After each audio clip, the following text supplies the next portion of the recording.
All right, this is a top level important video. Please share this with everybody you know. Listen to what this woman said. This is the Illinois CV19 task force talking about CV19 numbers. Listen to what she says. I want to thank Quarryman X for bringing this to my attention. If you don't know who Quarryman X is, go to his YouTube channel. I'll leave the link in the description. And I'm sorry in advance for the music that's playing in the background. I'm not playing that music. Somebody else, whoever recorded this off their phone, recorded music in the background.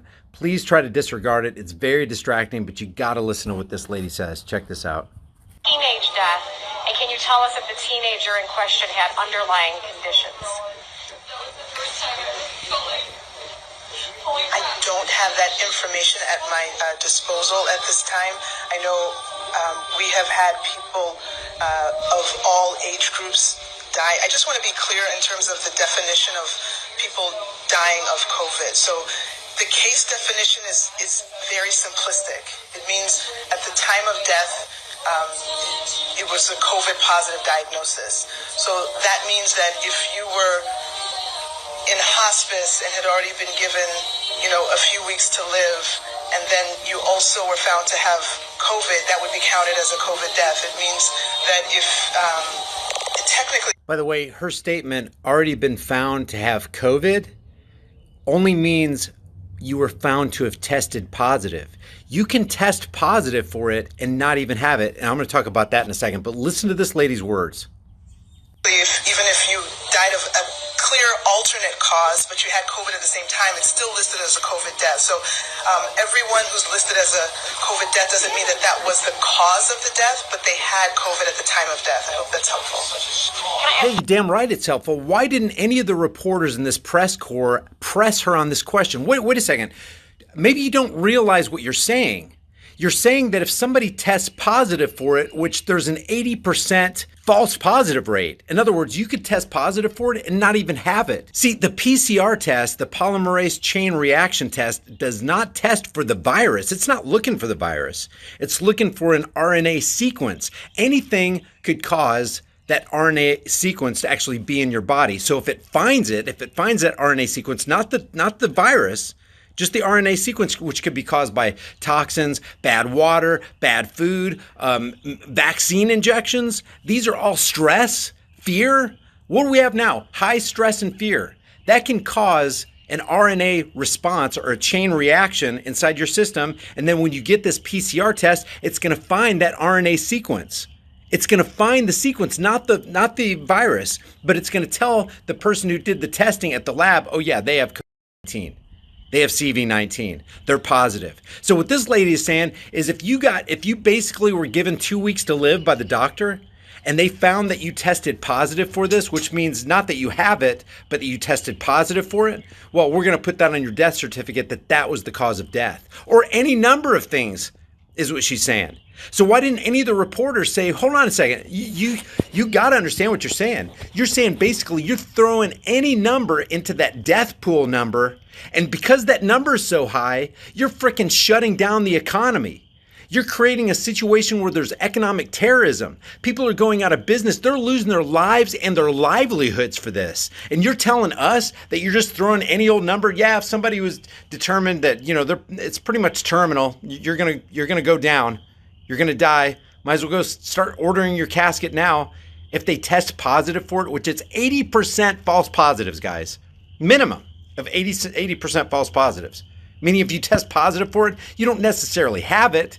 You just tested positive for it. And if they do test positive for it, oh, what did he get in a motorcycle accident? Oh, he was on life support for about 2 days and he had a brain aneurysm and he died. Did he test positive for CV19? Oh yeah, put him in the Johns Hopkins fear porn map number. The governor was standing right there. This is Illinois, guys.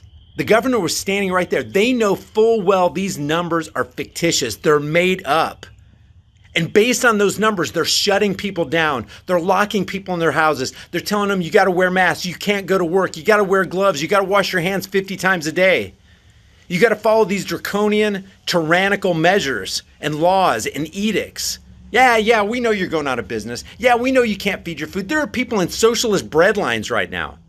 There are people asking for handouts at food banks because they can't support their families. They can't buy food for their kids. There's no food on their shelves in their homes because of this freaking number, and they know it. And no reporter is going to sit there and hold their feet to the fire and say, well, why are you doing this? You got to be kidding me. You know the numbers are fictitious. That's what you just said. You're throwing even a terminal patient who you think might have it into that number and scaring the hell out of everybody and shutting stuff down. And the suicide rate's going up. Drug abuse and alcoholism is going up. Domestic violence is going up. People are destroying themselves because they don't know what else to do. They're in a catch-22. They've been violated by their governments, forced to shut down. Small towns are telling businesses, oh, if you open up, we're going to shut your water off. We're going to shut your electricity off. We're going to take away your business license. They're threatening them with force and violence because of these fictitious numbers. Please share this, guys. I'm going to play this back one more time. Listen very carefully to what she said. Here with this case, if so, is this the state's first teenage death? And can you tell us if the teenager in question had underlying conditions? I don't have that information at my disposal at this time. I know we have had people of all age groups die. I just want to be clear in terms of the definition of people dying of COVID. So the case definition is very simplistic. It means at the time of death. And what she's talking about with this case definition, we're talking about the World Health Organization U07.2 that basically gives doctors and nurses a license to fudge on the numbers on death certificates. Oh yeah, just put that number in there. That's what she's talking about. It was a COVID positive diagnosis. So that means that if you were in hospice and had already been given, a few weeks to live, and then you also were found to have COVID, that would be counted as a COVID death. It means that even if you died of a clear alternate cause, but you had COVID at the same time, it's still listed as a COVID death. So a clear alternate cause is still listed as a CV-19 death.